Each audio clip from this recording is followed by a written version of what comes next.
Hey there, Drew here. Welcome to Bangor, Maine, live downtown. So, May 10th, there's something cool that's going to go on. So, I'm going to be giving a lecture on Franklin Roosevelt and the New Deal at the the Bath Public Library, the Patton Library, in the community room, May 10th, 5 p.m. So, like I said, that's the subject is Franklin Roosevelt, the New Deal programs, the Living New Deal program, which is this documentation effort by my friends out in California at UC Berkeley, and the nature of the economic policies Roosevelt used to modernize the United States. Yeah. Okay. So, and of course, I got to address basically the slanders, basically Roosevelt's enemies, the nature of all the slanders that still go on today.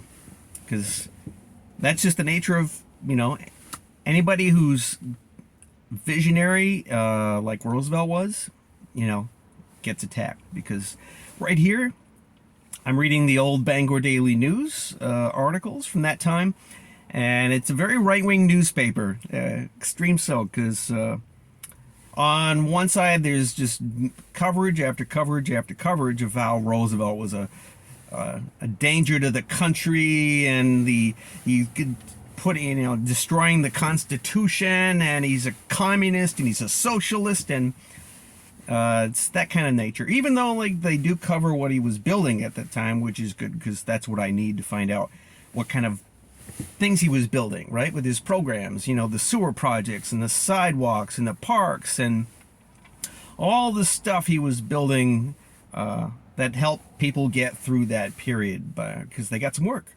right, doing important stuff and building the communities. So that's the nature of what it is. I'm going to try to cover it because, I don't know, it's complicated, and you got to basically put it all in a means so you can basically get a handle on it because of the nature of the slanders, right? Because at the same time, like I said, they're calling Roosevelt a commie and a socialist and so forth. I just saw an article in 35 from the communists calling Roosevelt a fascist. Stuff like that, So that's gonna be it. I'm gonna have a good time, and well, hopefully, like I said, somebody will learn something, because it's going to be on Zoom. So, that's it. May 10th, 5 p.m., Bath Public Library. So, I hope to see you there, if you can. All right. Thanks a lot. See you later, and see you at the next video, because I got some cool stuff I found down in Ellsworth, a ghost town, and maybe an old mine. Maybe. You'll see. Stay tuned. Bye-bye.